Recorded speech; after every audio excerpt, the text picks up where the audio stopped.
అందరు మంచిగున్నారా? Eeshwarappa home clinic సమర్పించు దుమ్దాం ముచ్చట. ఇక ముచ్చట్లు షురూ చేద్దాం.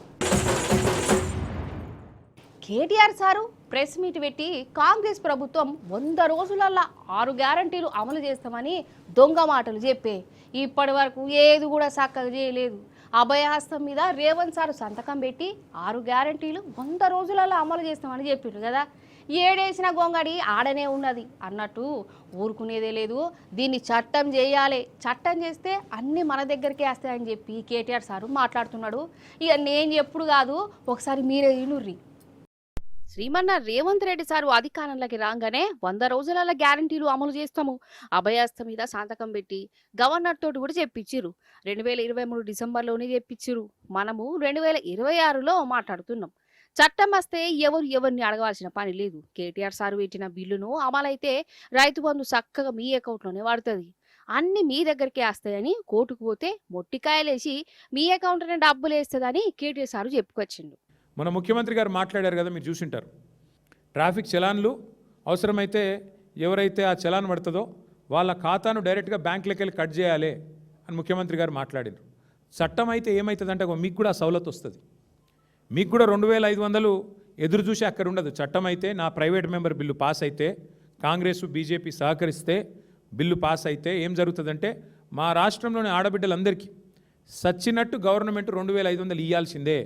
లేకపోతే డైరెక్ట్గా ఖాతాలకు వెళ్ళి కట్ చేసుకునే ఆటో డెబిట్ సౌకర్యం తప్పకుండా మీకు వస్తుంది. రాష్ట్రంలోని పెద్ద మనుషులందరికీ 4000 పెన్షన్కి సంబంధించి చట్టబద్ధత వస్తే మీకు హక్కు వస్తుంది. ఆ హక్కుతో మీరు కోర్టుకు పోయి ఇగో చట్టం ఉంది వీళ్ళు ఇస్తలేరు అంటే కోర్టు మొట్టికాయలేసి గవర్నమెంట్తో మిత్తితో సహా మీకు కట్టించిస్తుంది. రైతులకు హక్కు వస్తుంది. 6 గ్యారంటీల చట్టం అయితే హక్కు వస్తుంది. ఎట్లా హక్కు? మాకు 15,000 అన్నాడు, ఇస్తలేడు, ఇప్పటికే 3 సార్లు ఎగ్గొట్టిండు రైతు బంధు అని మీరు కోర్టుకు పోతే గవర్నమెంట్తోని ఖచ్చితంగా మీకు పైసలు ఇప్పిస్తుంది. రాష్ట్రంలోని విద్యార్థులకు లాభం అవుతుంది. చట్టం చేస్తే ఏమొస్తాయి, ఎట్లెట్లొస్తాయి అన్ని పూస కూర్చున్నాడు చెప్పిండు KTR sir.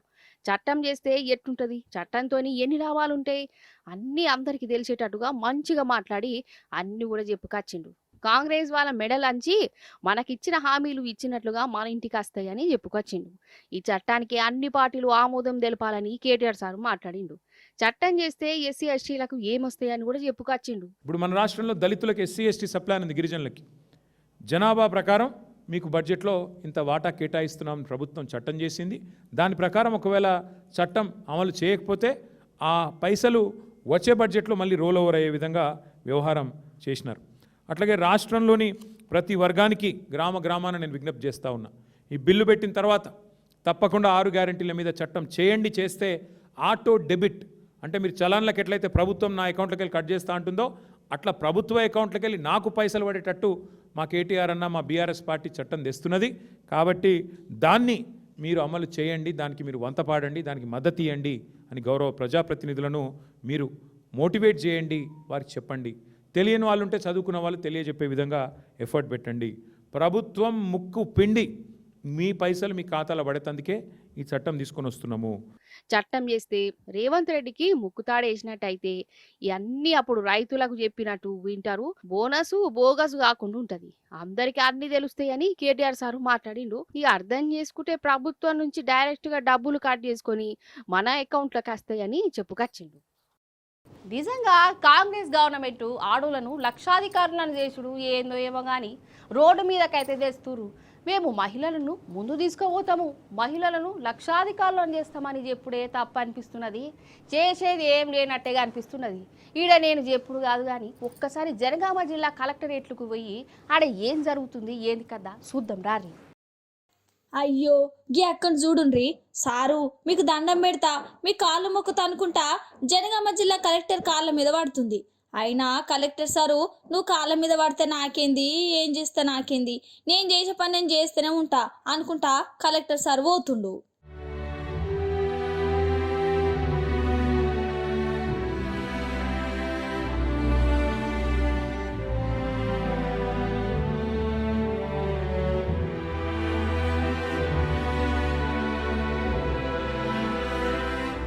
Sir tea stall పెట్టుకోమని లోన్ ఇచ్చింది మీరే, ఇప్పుడు అద్దు తీసేరని అంటుంది కూడా మీరే. గిట్ల చేస్తే ఎట్లా సారు? ఇచ్చిన లోన్లు ఎట్లా కట్టాలి? చూడండి సార్ అనుకుంటా ఎంత చెప్పినా ఇంత కూడా ఇంటలేరు.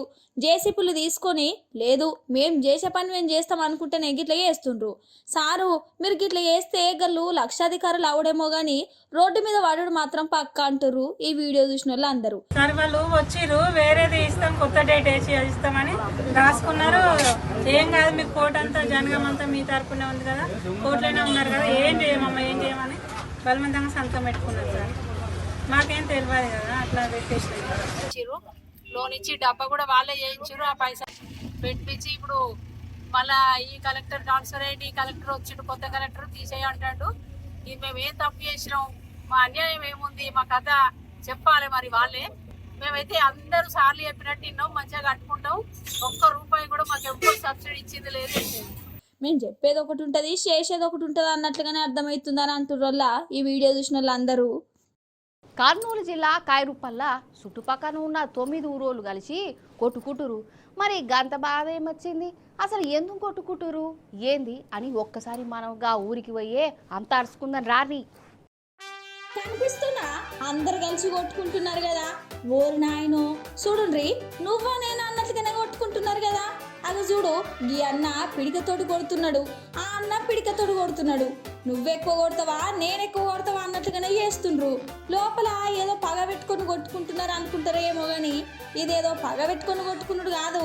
కర్నూలు జిల్లా కైరుప్పల్ల కల్లూరులో చౌడేశ్వరి దేవి గుడి దగ్గర 2 వర్గాలు విడిపోయి గిట్లా పిడికలతోటి కొట్టుకుంటుర్రు. ఎన్నో ఏండ్ల నుంచి గిట్లనే జరుగుతుందట.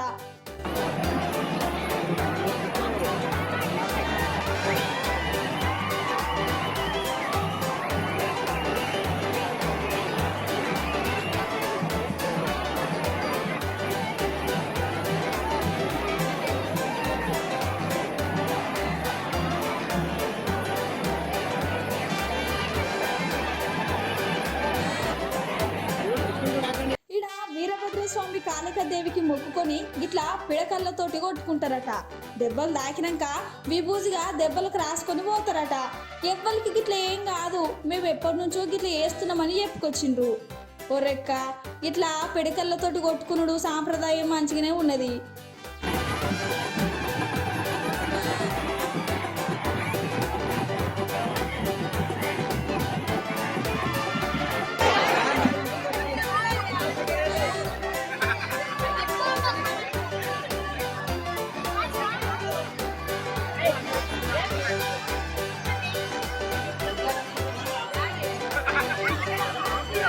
ఓసిని కాతకున్న వారెద్దు మంత్రాలకు చింతకాయలు రాలుతాయా?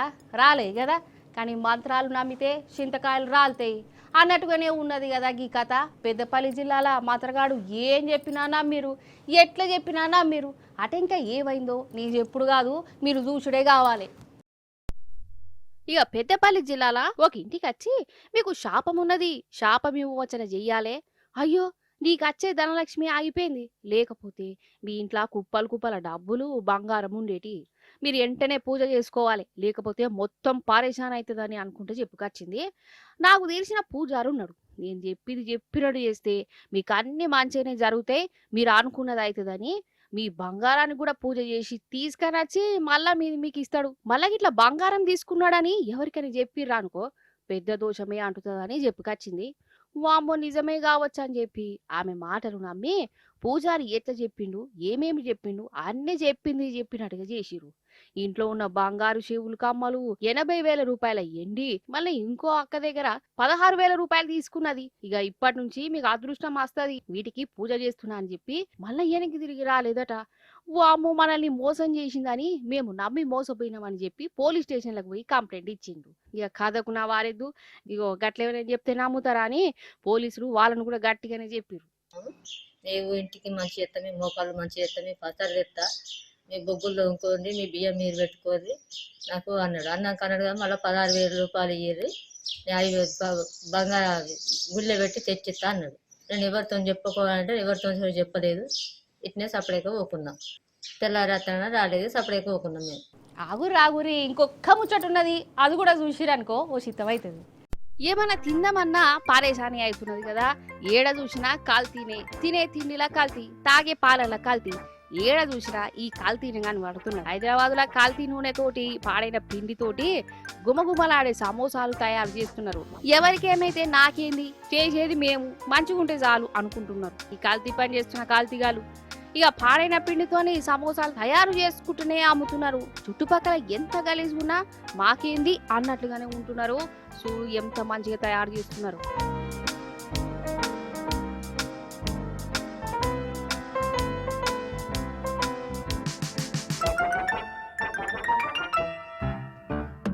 వాళ్ళు సమోసాలు ఎంత మంచిగా తయారు చేస్తే నేను పాలల్లో ఎందుకు మంచిగా నీళ్లు కలపవద్దు అనుకున్నాడు. ఏమో తెలియదు కానీ మంచిగా అన్ని క్యాన్ల పాలు పోసుకొని ఒక క్యాన్ల నిండా నీళ్లు పోసుకొని అయిపోయిన కొద్దీ కల్తీ చేస్తున్నాడు.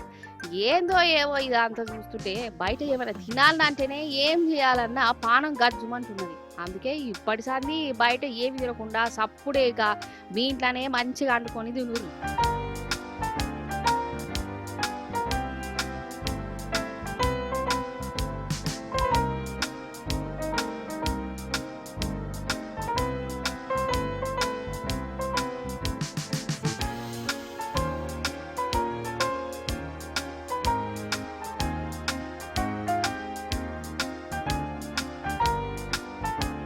చూసిరు కదా, గిదిగి వాటి ముచ్చట్లు. మళ్ళొచ్చి పారి మంచి మంచి ముచ్చట్లను పట్టుకన్నత్తా ఉంటా మరి.